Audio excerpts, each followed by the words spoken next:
عندما يتعلق الامر بمواجهة الغيلان لابد من تواجد مقاتل حقيقي. والانما اللي معانا النهارده اكبر دليل على كده. هنكمل في رحلتنا المثيره اللي بدأناها في الجزء الاول، بس قبل ما ندخل في الاحداث خلونا نفتكر اللي حصل لما ميكيتو وسالي كانوا بيحطوا خطه علشان يواجهوا محاوله الغيلان للسيطره على المملكه، في الوقت اللي الغيلان كانوا بيستعدوا فيه بكل قوتهم لمحاوله السيطره عليهم. وعلشان كده بقينا ملهوفين نعرف لو المخطط الشرير للغيلان هينجح ولا لا، ولا ميكيتو وسالي هيقدروا يمنعوا المخطط ده. وعلشان نكتشف تفاصيل الرحله المثيره دي يلا بينا نبدا احداث الجزء الثاني. بنتفاجئ بظهور غول من سلاله قويه جدا بقرار يقتل كاروت علشان يعاقبها لانها خانت عشيرتهم، وفي نفس اللحظه سالي وفراو قرروا يتدخلوا، لكن الغول كان في منتهى القوه وكلهم حسوا ان دي لحظاتهم الاخيره ومشاعرهم كانت مليانه بالخوف.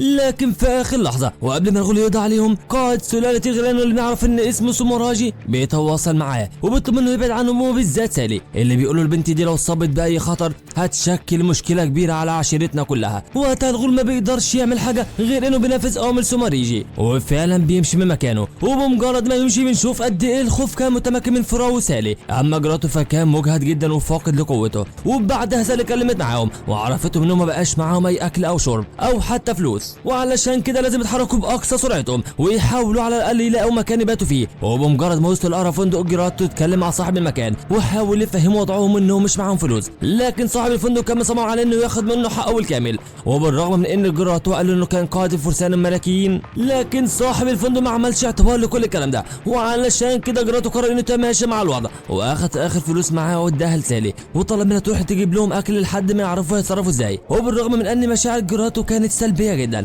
لكن فراو اتكلمت معاه وحاولت على قد ما قدرت تهون عليه، ودي الحاجه اللي خلت كاروت مستغربه جدا لدرجه انها شكت ان فراو بشريه مش نصف بشريه. وفي الطريق سالي فضلت تفكر ازاي تشتري اكل اليوم كلهم بالمبلغ القليل اللي معاها، لكنها كالعاده فضلت تفكر في ميكوتو في اخر لقاء كان بينهم. وقد ايه ميكوتو كانوا على الرغم من قوته حكيم جدا، وفضل يقول لها انهم المفروض ما يحكموش على اي سلالة من غير ادله. اما عن كروت فكانت عماله تفتكر انها كانت واحده من اهم الغيلان لدرجه انها كانت المساعده بتاعه سوموراجي شخصيا اللي كان دايما بيكلفها بمهام التجسس. وبعد ما سالي قدرت تشتري اللي كانت عاوزاه رجعت مره ثانيه، لكنها اتفاجئت ان الاشخاص زادوا واحد، وده لما لقت طفل صغير بنعرف ان اسمه بيريت. زي ما بنعرف انه على الرغم من صغر سنه كان واحد من اشجع جنود جراته. بيريت بدا يحكي لهم ازاي نجا من الدمار اللي حصل في المملكه، وده بعد ما ساحره اقتحمت المكتبه اللي كان بيحرسها. وبعد ما جراته سمع الكلام ده قرر انه ياخد كل رفاقه ويروحوا للمكان اللي الساحره عايشه فيه، لانهم كانوا متاكدين ان عندها تفاصيل تهمهم. وعلشان كده بالفعل انطلقوا لبيت الساحره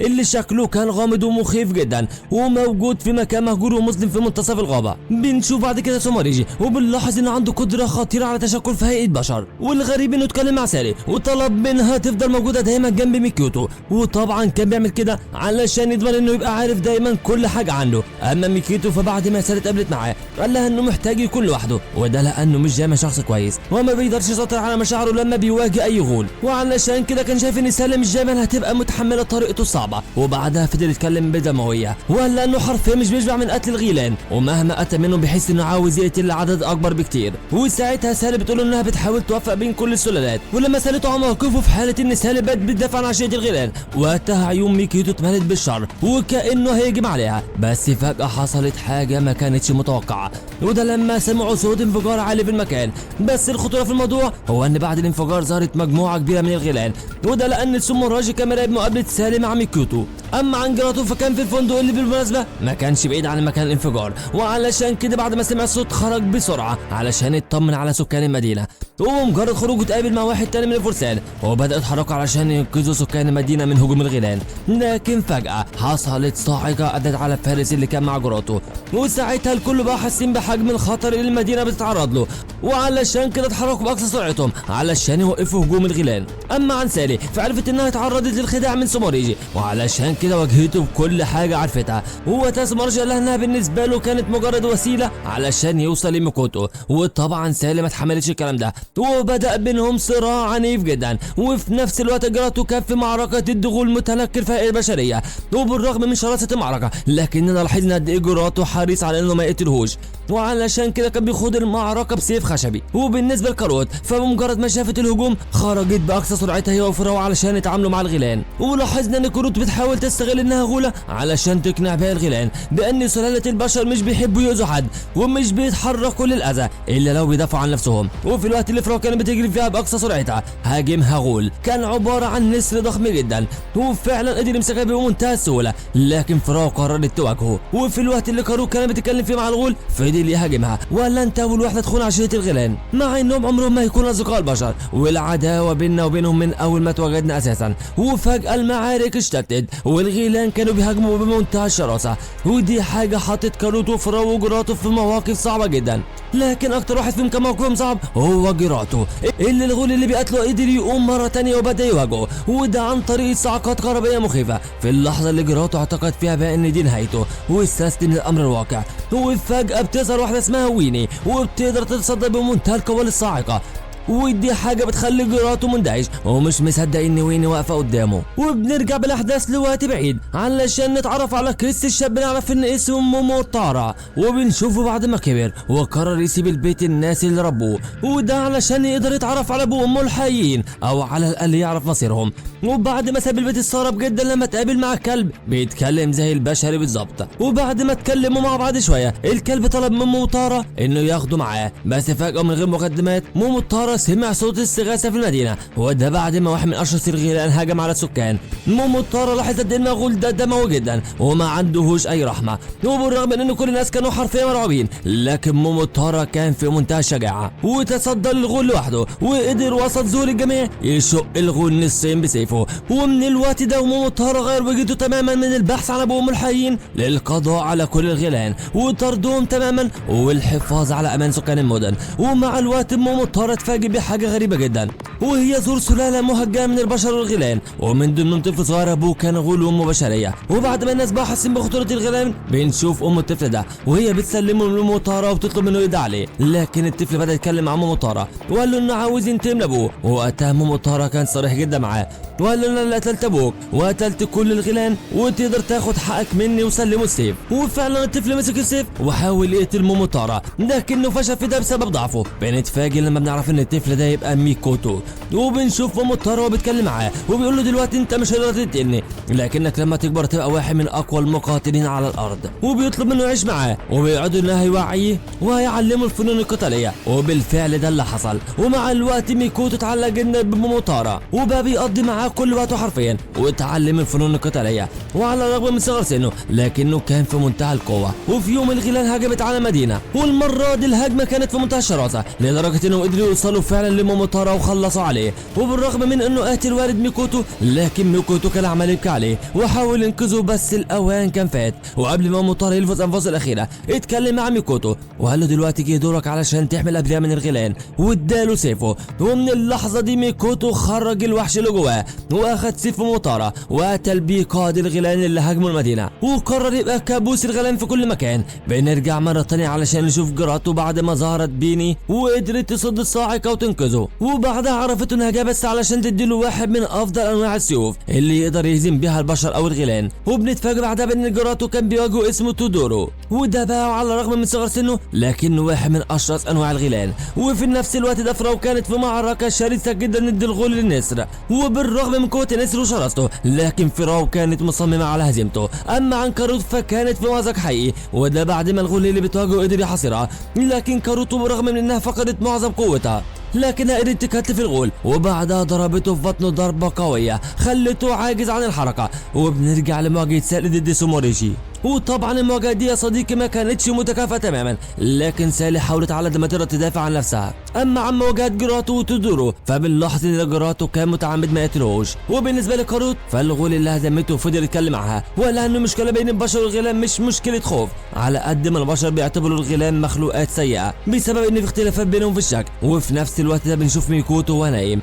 وفجاه بيصحى بعد ما بيشوف مجموعه من الكوابيس وبيفتكر انه لازم يتحرك بسرعه علشان يدافع عن السكان ضد هجمات الغيلان. اما جيراتو وسالي وكاروت فقرروا انهم يكملوا طريقهم علشان يمنعوا هجمات الغيلان الغيلان عن باقي المدن، وقبل ما يبداوا طريقهم قرروا ياخدوا تودورو معاهم، خصوصا بعد ما حسوا انه بدا يقتنع بقضيتهم. وهنا اختلفت ارائهم، لان منهم اللي كان مؤيد وجود تودورو، ومنهم اللي كان شايف انه مجرد غول في النهايه، وان وجوده هيبقى خطر كبير جدا. وعلشان كده تودورو لما حس انه غير مرغوب فيه اتضايق جدا وساب لهم المكان ومشي. لكن سوموراجي كان مراقبه، وبمجرد ما عرف انه كان موافق بينضم للبشر قتله، وقرر يكمل طريقه ويجي معانا المدينه اللي بعدها علشان ينشر الرعب بين سكانها ويأكد لهم ان عشيرة الغيلان هي الاقوى على الاطلاق. وين بعد ما اتقابلت مع جاراته سالي وفراو وميكيتو قررت تاخدهم للحانه بتاعتها، وانك سالي كانت متحمسه جدا لتعلم السحر وفضلت تتحايل عليها انها تعلمها. وقتها ويني بدات تحكي وعرفنا ان هي الساحره اللي اقتحمت القلعه اللي بيبريت كان فيها، لكن سبب الاقتحام كان انها عاوزه تنقذه من هجوم الغيلان. وعلشان كده جيراتو حست بان فعلا ساحره بتستخدم قدرتها السحريه في الخير وشكرها. اما سالي فما كانتش قادره تقاوم شغفها في تعلم السحر، وعلشان كده فضلت تتحايل على وين تعلمها. وفعلا وين قالت لها انها تعلمها سحر لانها فعلا تستحق ده بسبب انسانيتها. لكن قبل اي حاجه عرفت انها عندها 3 شروط. الاول هو انها ما تتكلمش عن اي حاجه قدام اي حد فيما يخص التعليم السحريه، وتاني حاجه ان سانة تطيع اوامر وين دايما. اما الشرط الثالث فكان الاجره اللي وين هتاخدها، واللي بالمناسبه كانت عاليه جدا. بنشوف حوار بعد كده بين بيني وفرو، وبنلاحظ من الحوار ده انهم كانوا يعرفوا بعض قبل كده، وبالرغم من ان الجو كان مليان بالالفه بين الجميع، لكننا لاحظنا ان القرود دايما واخده جنب ومش حابه تتعامل بالذات مع ويني. اما سالي فبدات فعلا تدريباتها السحريه على ايد ويني، وفي البدايه التدريبات بالنسبه لها كانت صعبه جدا، لكنها كانت شغوفه تكمل. وفي الوقت اللي كانوا بيتدربوا فيه فجاه بيظهر 2 من الوحوش، ورغم ان الكل اعتقدوا ان الغيلان دي، بس دي ما كانتش الحقيقه، لان الوحوش دول كانوا منفصلين بتكرار الغيلان وعاوزين يقتلوهم. وعلشان كده سالي اتكلمت معاهم وحاولت تهديهم، وعرفتهم انها عاوزه يكون في سلام بين كل السلالات. لكن الوحوش دول بمجرد ما شافوا كاروت حسوا انها مصدر خطر حقيقي، وعلشان كده قلقوا منها. لكن سالي عرفتهم ان كاروت اصلا فقدت قوتها كغوله، وبتوصل لمكان بعد كده واحده نعرف ان اسمها تسكي. ورغم انها حاولت تبان طيبه، بس دي ما كانتش الحقيقه، لانها تسكي كانت غوله كان كل قوتها في شعرها. وعلشان كده بعد ما اتكلمت معاهم شويه فردت شعرها وقدرت تلف حوالين العصايه بتاعت فرعون. وفجاه من غير مقدمات الكل حسوا بهزه ارضيه وكأن زلزال عنيف. والمفاجاه اللي ما كانتش متوقعه هي ظهور غول من الفئه السامه بنعرف ان اسمه جوكي. والغريب في الموضوع انه كان على هيئه شجره، وقتها وين حذرت الكل وطلبت منهم يهربوا من المكان باقصى سرعتهم، وده لانها كانت واثقه ان البقاء في المكان هيبقى تهديد وخطر حقيقي على حياتهم. وفي الوقت اللي الكل ما كانش يعرفوا فيه مكان ميكوتو. وقتها ميكوتو كان مراقب سوموراجي اللي كان ماشي مع واحد من اهم المساعدين بتوعه، وفجاه لمح ميكوتو وهو ماشي لوحده واعتقد انه عابر سبيل. لكن بمجرد ما المساعد بتاع القائد سلالة الغيلان قرب من ميكوتو، وقتها قدر ميكوتو بضربه واحده يشيل دماغه من مكانها. اما ويني فقدرت تهرب من الغول السام وبدات تتكلم معاه وهي مش خايفه، لانها عارفه كويس انها تقدر تحمي نفسها منه باستخدام سحرها. اما جيراتو فبدا يتكلم مع الكل وقال لهم انهم لازم يقتلوا الغول السام، وفعلا كلهم اتحدوا علشان يعملوا ده. ووقتها لاحظ ان كوروتو رغم انها ما بقتش غوله بس كانت متضايقه جدا. وفي الوقت اللي الكل كان بيستعد فيه سالي فاجئتهم بانها مش عاوزه تعمل كده، ونادت على كل السلالات المختلفه اللي كانت موجوده سواء البشر او انصاف البشر والوحوش او حتى الغيلان، وقالت لهم من دلوقتي عاوزين نعمل حاجه مختلفه، وهي ان كلنا نتحد ونعيش في سلام وامان. وفي الوقت اللي سالي قالت فيه كده الكل اندهش، لكن الغول السام قدر يمد جذوره ورفعها لارتفاع عالي جدا، وقال لها اللي بتقولي ده مجرد غباء لانك ما تعرفيش الغيلان مصنوعين من ايه. وفضلوا لها ان الغيلان اصلا موجودين علشان يكرهوا البشر ويعيشوا ضدهم دايما، وان سبب وجود الغيلان هو القضاء على البشر، وعلشان كده مستحيل يعيشوا هما والبشر في سلام مهما حصل. اما بالنسبه لميكوتو فبعد ما قضى على المساعد بتاع سوموريجي قرر يواجه سوموريجي شخصيا، لانه كان متاكد ان لو هزمه هيبقى قضى على اكتر من نص قوه الغيلان. لكن الموضوع كان صعب جدا وده بسبب قوه سوموريجي الهائله. بنرجع من تاني يا صديقي علشان نشوف سالي وهي في موقف صعب جدا بعد ما الغول السام فضل يوصفها بالغبيه ويأكد لها ان البشر والغيلان مستحيل يعيشوا في سلام مهما حصل. وقتها سالي حاسس باحساس كانت اول مره تحسه، وكأن عندها قوه خفيه اول مره تشوفها. وفعلا بعد ما استحضرت القوه دي قدرت تقطع جذور اللي الغول كان رابطها بيها ونزلت على الارض. وساعتها بقى وين قالت لها انها دلوقتي بقيت عارفه مصدر قوتك الحقيقيه. وبعد اللي حصل الغول فضل يتكلم معاها واهلها مسالك وجودهم في تهديد مباشر للغيلان، وبسبب قوتك دي لازم الغيلان تفضل دايما كارهه البشر. اما عمي كوتو فلاحظنا ان سوموريجي بدا يخاف منه، وعلشان كده حاول يوصل معاه لاي حل وسط، لكن ميكوتو كان شايف ان وجود سوموريجي كقائد سلالة الغيلان دايما هيخلي البشر تحت تهديد. بنرجع مره ثانيه يا صديقي علشان نشوف سالي، وبنلاحظ انها تسكن متضايقه جدا من اللي حصل، وعلشان كده قررت تدخل مواجهه ضدها. بس في اللحظه دي فراو كممثله لسلاله انصاف البشر قررت تدافع عن سالي، وقدرت فعلا تقطع شعرها تسكي اللي كان يعتبر مصدر قوتها. وبعدها سالي قدرت بمنتهى القوه تسدد لكمه في بطنها تسكي كانت كفيله توقع على الارض، وقدرت تنتصر لرايها. ودي حاجه خلت كل السلالات بدون استثناء يشكروها لانها فعلا انقذتهم من خطر حقيقي. وبنتفاجئ يا صديقي بعد لما بنعرف ان سوموريجي مجند كاروت لحسابه كل ده علشان تراقب سالي، وعلشان كده كاروت كانت بتقدر تخرج عينيها تروح تبلغ سوموريجي بكل حاجه، لكنها كانت مستغربه جدا من اهتمامه بكل تفاصيل سالي. اما عن سالي نفسها فبعد اليوم العصيب اللي مرت بيه نامت وما حستش باي حاجه، ولما صحت تاني يوم اتفاجئت لانها لقت كل السلالات موجوده قدامها من بشر وانصاف البشر ووحوش وغيره، وعلشان كده حرفيا ما كانتش مصدقه عينيها. اما عمي كوتو في الصراع بينه وبين سوموراجي انتهى بدون اي خسائر، وكانهم هما الاتنين اجلوا المواجهه الحقيقيه. السلام عم على مدينه، وسالي كانت فرحانه جدا بانجازها، وعلشان كده كلمت مع اصدقائها وقالت لهم انها تقدر دلوقتي تكمل لوحدها، لكن جراتو وفراو قالوا انهم مستحيل يسيبوها لوحدها، وده كمان كان اختيار كاروت. لكننا ما بقيناش عارفين لو كاروت عاوزه تفضل لانها حابه فعلا تكون مع سالي ولا علشان تكمل مخطط سوموريجي. سالي اتأثرت جدا لما عرفت انهم هيفضلوا موجودين معاها، لكنها لما سالت وين لو هتفضل موجوده معاها ويكملوا الرحله مع بعض علشان ينشروا السلام في كل المدن. وقتها وين قالت لها انها بتتمنى المدينه دي وما تقدرش تسيبها ابدا، وبعدها ودعوا بعض وسالي كملت طريقها مع رفاقها علشان تنشر السلام. فيا ترى هل ده هينجح ولا الغيلان هيكون لهم راي تاني؟